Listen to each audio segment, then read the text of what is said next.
అందరికీ నమస్కారం.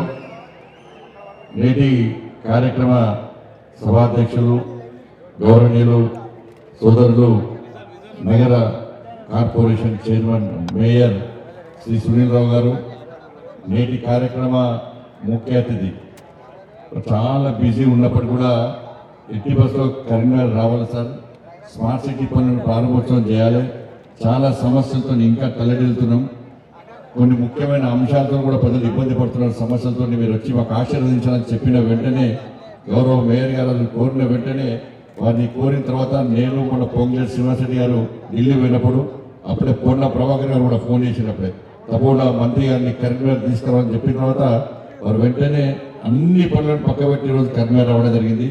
శ్రీ మనోహర్ లాల్ ఖట్టర్ గారు కేంద్ర మంత్రివర్యులు వారికి తెలంగాణ రాష్ట్ర ప్రజల తరఫున కరీంనగర్ కార్పొరేషన్ ప్రజల తరఫున హృదయపూర్వక స్వాగతం పడుతూ మన రాష్ట్ర మంత్రివర్యులు పెద్దలు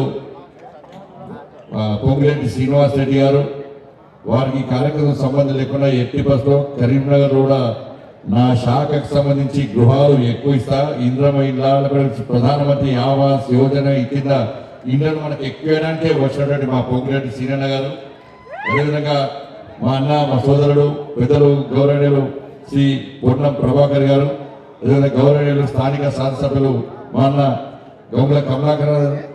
నాకు పొన్నమన్నకైతే పోయినా ఏం లేవు, గ్యాప్స్ ఏం లేవు, నాకు కమలాకర్ కూడా గ్యాప్స్ ఏమి లేవు. ఇక కొంచెం ప్రభాకరం కమలాకరం అది కూడా పోతుంది సార్, ఉండదు ఇక అవి కూడా పోతాయి. ఇక దీంతో ఈ స్టేజ్తో క్లోజ్. ఇక డౌట్ వస్తుంది ఏదేమన్నా ఓ నవ్వుతలేరు, ఏం డౌట్ లేదు, అందరం కలిసి ఉంటున్నాను, ఏం ఇబ్బంది లేదు. అలా ఇవాళ ఈ వేదిక చూసినాక మా సీనియర్ల పరిచయం మా ఖమ్మంలో పోతే ఊకే కొట్టుకుంటారా, ఏడిపోయినా నొల్లెత్తుంది. కరీంనగర్లో వీళ్ళందరూ నవ్వుకుంటే ప్రశాంతంగా అందరు కలిసి ఉన్నారు అంటే బస్ అంటే అభివృద్ధికి ఇది ఒక ప్రధాన ఉదాహరణ. కరీంనగర్ స్మార్ట్ సిటీ విషయంలో అందరూ కలిసి అనేది ఒక మంచి సంకేతం పోయింది వాళ్ళు. అదేవిధంగా మాజీ మేయర్ గౌరవ పెద్దలు మా రవీందర్ సింగ్ గారు, గౌరవ డిప్యూటీ మేయర్ గారు, గౌరవ కలెక్టర్ గారు, గౌరవ మున్సిపల్ కార్పొరేషన్ కమిషనర్ గారు, అడిషనల్ కలెక్టర్ గారు, వేదిక గౌరవ కార్పొరేటర్లకు ఇచ్చేటువంటి పెద్దలకు మీడియా మిత్రులందరూ కూడా హృదయపూర్వక నమస్కారం.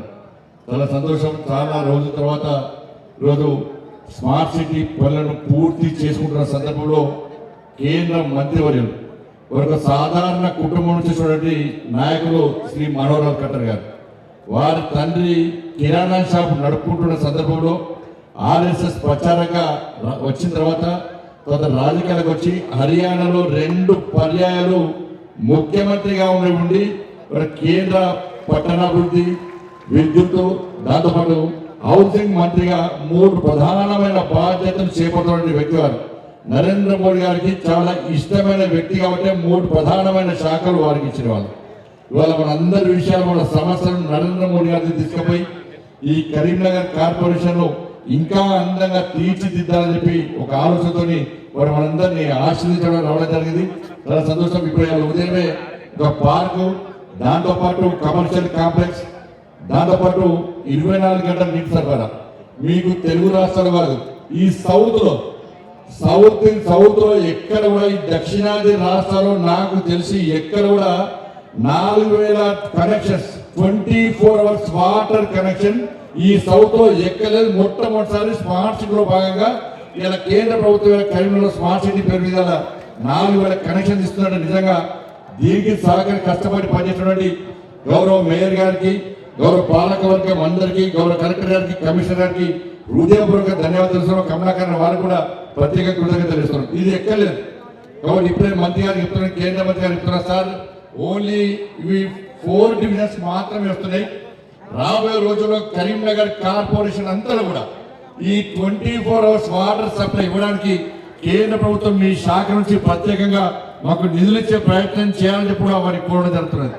దాంతోపాటు మా పొన్న ప్రభాకర్ అన్న ఆవేదన చెప్పాడు, మీ అందరికీ ఆ వాయిస్ అర్థం కాలే, మీ అందరికీ ఆ డంపింగ్ యార్డ్ కంపు చాలా ఇష్టం అంటున్నాను మీకు, అందుకే ఎవరు సపోర్ట్ గట్టి కొట్టుబట్టే మా ప్రభాకర్ చాలా ఆవేదన మంచిగా అయిపోయాడు. కాబట్టి అలా మంత్రి గారు ఉన్నారు కాబట్టి ఒక్కసారి అందరు లేచి నిలబడి ఆ డంపింగ్ యార్డ్ కంపు మాకు పోవాలని చెప్పి ఒక్కసారి విజ్ఞప్తి చేయడం అందరూ వస్తారు సార్. మిగతా కూడా కూర్చున్న అంతా లేచి మీకు కంపు అవసరమైన కూర్చోండి, లేకుండా నిల్చొని వాళ్ళు చెప్పండి. Thank you. తప్పకుండా ఆ డంపింగ్ యార్డు దానివల్ల చాలా नुकसान हो रहा है सर. करीमनगर में बर्निंग इशू है सर, वो डंपिंग यार्ड का इशू पूरा जनता को नुकसान हो रहा है सर. आप कृपया करके वो डंपिंग यार्ड से पूरा विमुक्ति करिए सर करीमनगर जनता को प्लीज सर. ये इंपॉर्टेंट इशू है सर. ये కాబట్టి డంపింగ్ యార్డ్ విషయంలో తప్పకుండా వారు స్పందిస్తారని చెప్పి వారు ప్రధాన సమస్యలు ఆ డంపింగ్ యార్డ్ సమస్యను వారు పరిష్కరిస్తారని చెప్పి ఒక నమ్మకం విశ్వాసం ఉంది. దాంతోపాటు ఇప్పుడు కూడా కేంద్ర ప్రభుత్వము అన్ని రకాల స్మార్ట్ సిటీ ప్రకటించిన తర్వాత అన్ని రకాల నిధులను విడుదల చేస్తుండడం వల్లనే ఇవాళ స్మార్ట్ సిటీ వాళ్ళ పనులు పూర్తి కాబోతున్నాయి. వాళ్ళు సరే కొంత ఇబ్బందులు వస్తున్నప్పుడు కూడా మొదట నిధులు కాని సందర్భంలో కూడా స్టాండింగ్ కమిటీలో నేను చాలా సీరియస్ గా గొడవ చేసిన తర్వాత అప్పుడు వెంటనే ప్రభుత్వం నిధులు విడుదల చేయడం కరీంనగర్ కానీ వరంగల్ కానీ దాని తర్వాత పనులని త్వరితగతిన పూర్తి చేసే ప్రయత్నం చేసింది.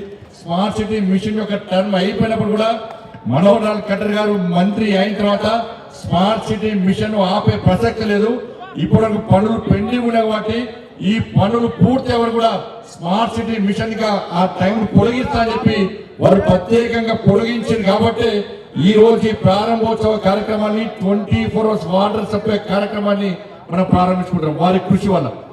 కాబట్టి కరీంనగర్ కార్పొరేషన్ కు అన్ని రకాల అభివృద్ధి కార్యక్రమాలు చేయడానికి సిద్ధంగా ఉన్నాం. ఎందుకంటే వేములవాడ దేవస్థానాన్ని స్మార్ట్ మన ప్రసాదం స్కీమ్ కింద పెట్టాలని చెప్పి కేంద్ర ప్రభుత్వాన్ని విజ్ఞప్తి చేయడం జరిగింది. అదేవిధంగా కొండగట్టు ఆంజనేయ స్వామి దేవాలయాన్ని కరీంనగర్ ఎల్ఎండిని కూడా టూరిజం రామాయణ సర్క్యూట్ కింద టూరిజం కింద పెట్టాలని చెప్పి కూడా కేంద్ర ప్రభుత్వానికి విజ్ఞప్తి చేసిన తర్వాత సంబంధిత శాఖ మంత్రి సానుకూలంగా స్పందించడం జరిగింది. దాంతోపాటు పొన్న ప్రభాకర్ ఏం చేసిందంటే నవోదయ స్కీములు ఎట్టి పట్ల వంగరికి ఇస్తేనే ఇంకోసారి మీతో మాట్లాడతా లేకుండా మాట్లాడని వార్నింగ్ ఇచ్చిన తర్వాత నేను కూడా కేంద్ర మంత్రిని కలిసాక సిరిసిల్ల దాంతోపాటు హుస్నాబాద్ రెండు ప్రాంతాలకు కూడా నవోదయ స్కూల్ శాంక్షన్ చేసే ప్రయత్నం ప్రభుత్వం చేస్తున్నది. దాదాపు శాంక్షన్ చేశాడు. దాంతో పాటు కరీంనగర్ ప్రజలందరూ ఎదురు చూడండి ఈఎస్ఐ హాస్పిటల్ కూడా కేంద్ర ప్రభుత్వం శాంక్షన్ చేయబోతుంది కరీంనగర్ సంబంధించి. కాబట్టి ఇట్లా అనేక నిధులు కేంద్రం నుంచి తీసుకెళ్ళడానికి సిద్ధంగా ఉన్నాం. కాబట్టి అందరం కలిసికట్టుగా ఈ అభివృద్ధి కోసం ముందుతాం. తెలంగాణ రాష్ట్రానికి నరేంద్ర మోడీ ప్రభుత్వం తక్కువేం చేయలేదు. 10 సంవత్సరాల్లో 12 లక్షల కోట్ల రూపాయలను ఈ తెలంగాణ రాష్ట్రానికి ఇచ్చిన ఘనత కేంద్ర ప్రభుత్వానికి. కేవలం 1,50,000 కోట్ల రూపాయలను జాతీయ రహదారులకు ఇష్టం. ఇవాళ కేవలం పెద్దపల్లి తప్ప 32 జిల్లాలకు జాతీయ రహదారుల విస్తరణ జరిగింది. పెద్దపల్లి కూడా అతి త్వరలో దాన్ని కూడా జాతీయ రహదారి విస్తరణ చేయడానికి కేంద్ర ప్రభుత్వం సిద్ధంగా ఉంది. 32,000 కోట్ల రూపాయలను రైల్వే నిధులకు ఇవ్వడం జరిగింది. ఇట్లా ప్రభుత్వానికి సహకరించడానికి సిద్ధంగా ఉన్నాం. మరి కేంద్ర రాష్ట్ర ప్రభుత్వాలు కలిసి ముందుకు సాగుతానే కలిసి సమన్వయంతో ముందుకు సాగుతానే రాష్ట్ర అభివృద్ధి సాధ్యమైన విషయాన్ని మనం గుర్తుంచుకోవాల్సిన అవసరం. కాబట్టి అందరం కలిసిమెలిసి ఎట్టిపోతూ ఈ కరీంనగర్ అభివృద్ధికి రాబోయే రోజుల్లో కూడా మేమందరం ముందుకు వస్తామని చెప్పి ఈ సందర్భంగా విజ్ఞప్తి చేస్తూ సమయం లేదు. వారు మళ్ళీ ఢిల్లీ హైదరాబాద్ లో మీటింగ్ ఉంది, ఢిల్లీ వాళ్ళవలసి వారు మాట్లాడాల్సిన అవసరం ఉంది. కాబట్టి మన సమస్యలు వారికి చెప్పినాం కాబట్టి వారు మన సమస్యలను స్పందిస్తారని చెప్పి ఒక ఆశతోని ఈ రోజు మనం ఉన్నాం. కాబట్టి దానికోసమే ఇంత పెద్ద సమావేశాన్ని ఏర్పాటు చేసి వారిని ఆహ్వానించడం జరిగింది. కాబట్టి మీరు కూడా రాజకీయాలకు అతీతంగా సహకరించండి. ఈ భేదాభిప్రాయాలు పక్కబెట్టి అందరం కలిసిమెలిసి అన్ని జెండాలు పక్కబెట్టి అభివృద్ధి ఎజెండాగా మనం ముందు ప్రయత్నం చేస్తే తప్పకుండా కరీంనగర్ ఇంకా అభివృద్ధి చేసుకునే అవకాశం ఉంది. కాబట్టి మీరు గెలిపించిన పార్లమెంట్ సభ్యుడిగా మీ ఆశీర్వాదంతో గెలిచిన పార్లమెంట్ సభ్యుడిగా మీరు గెలిపించిన తర్వాత నన్ను కేంద్ర ప్రభుత్వం నరేంద్ర మోడీ గారు మంత్రిని చేసిన తర్వాత ఎట్టి పరిస్థితుల్లో కరీంనగర్ అభివృద్ధిని ఆపే ప్రసక్తి లేదు. ఏ ఆశతోని ఏ ఆలోచనతోని మీరు ఒక బాధ్యతను నా భుజ స్కంధాల మీద పెట్టారో ఈ కరీంనగర్ పుట్టిన బిడ్డగా ఈ మానేరు నీళ్లు తాగిన కాబట్టి తప్పకుండా ఈ కరీంనగర్ అభివృద్ధికి కంకణ బద్దునే ముందుకు సాగుతా అని చెప్పి ఈ సందర్భంగా అందరికీ విజ్ఞప్తి చేస్తూ ముగిస్తున్నాను. భారత్ మాతాకి జై.